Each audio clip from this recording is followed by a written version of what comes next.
मेरी दोनों बहू का इस घर में स्वागत है। अंदर आ जाओ, तुम दोनों बहुत सुंदर हो, बहुत प्यारी हो। केसरी ऐसा सोचकर अपने मन में सोच रही होती है। अब मेरी दोनों बहू आ गई हैं, इस घर को अच्छे से संभाल लेंगी, जैसे कि मैंने संभाला है। ऊपर से अब ठंड में मुझे काम भी नहीं करना पड़ेगा। जैसा मैंने सोचा था उससे भी बहुत सुंदर है मेरा ससुराल। अपना ससुराल देखकर तो मुझे इतनी खुशी हो रही है कि बस क्या बताऊं। मेरी तो सारी ठंड भी भाग गई। यहाँ तो किसी चीज की कमी ही नहीं है। सच कहूँ तो बहुत सुंदर लग रहा है ससुराल। पहले तो मैंने बहुत गरीबी देखी है, लेकिन ससुराल में किसी चीज की कमी नहीं होगी क्योंकि सब बढ़िया है। दोनों बहू के चेहरे पर मुस्कान थी। तुम दोनों बहुत थक चुकी होगी और तुम्हें ठंड भी लग रही होगी। चलो, मैं तुम्हें तुम्हारे कमरे में छोड़ आती हूँ, उसके बाद तुम्हारी पहली रसोई की रस्म करेंगे। केसरी ऐसा कहकर अपनी दोनों बहू को उनके कमरे में लेकर जाती है, जहाँ दोनों बहू थोड़ी देर आराम करती हैं। कुछ ही देर में केसरी उनके पास आती है और उन्हें पहली रसोई की रस्म के लिए बुलाती है।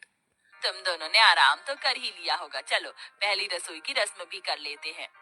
केसरी ऐसा कहने के बाद दोनों बहू को ठंड में रसोई में छोड़कर बाहर चली जाती है। थोड़ी ही देर में फिर से वो दोबारा आती है।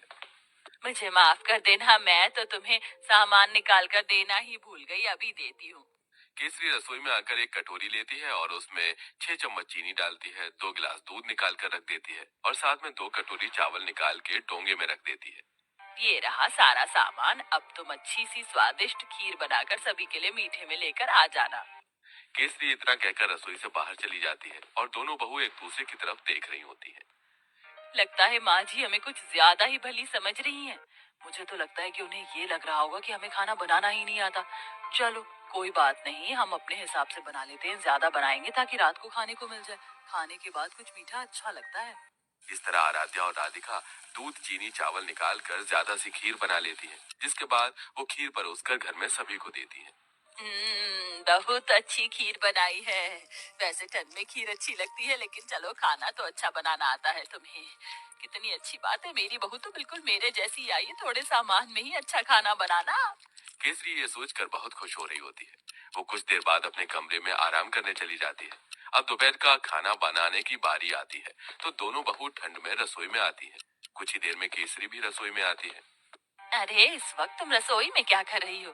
माँ जी, हमने सोचा कि समय पर ही दोपहर का खाना बना देते हैं। अरे, दोपहर के खाने की क्या जरूरत है, सीधा शाम को खाना बनाना चाहिए ना। वैसे भी ठंड में इतनी भूख कहाँ लगती है, और इस पतीले में क्या रखा है? केसरी तब पतीले को देखती है तो उसके अंदर खीर होती है। हे भगवान, इतनी सारी खीर!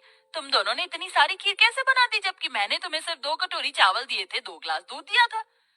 अरे माँ जी, हमने ज्यादा इसलिए बना ली थी ताकि हम रात तक आराम से खीर खाते रहें।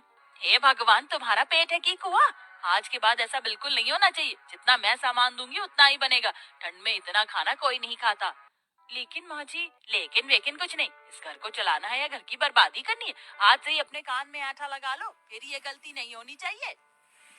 राम राम राम, इतनी सारी खीर देखकर कहीं आज मुझे हार्ट अटैक ही ना आ जाए। ऐसा बोलते बोलते केसरी अपने कमरे में चली जाती है और दोनों बहू ठंड में कांपते हुए एक दूसरे को देखती रह जाती हैं। फिर आती है रात को खाना बनाने की बारी।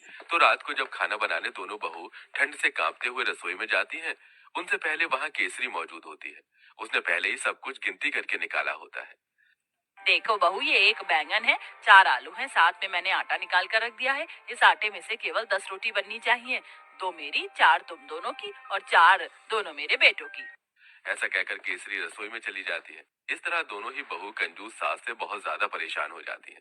रोटी बनाते बनाते आखिरी में 10 रोटी के बाद एक लोई रह जाती है। दोनों बहू वो भी बना देती हैं। तो इस बात पर भी केसरी उन्हें खूब सारी बातें सुना रही होती है।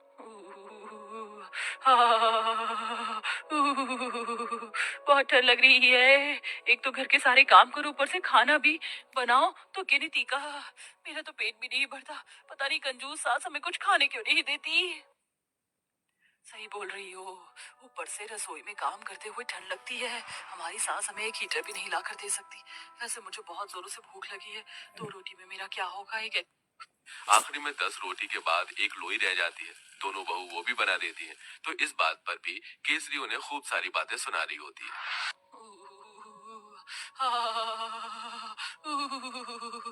बहुत ठंड लग रही है। एक तो घर के सारे काम करो, ऊपर से खाना भी बनाओ, तो गिनती का मेरा तो पेट भी नहीं भरता। पता नहीं कंजूस सास हमें कुछ खाने क्यों नहीं देती।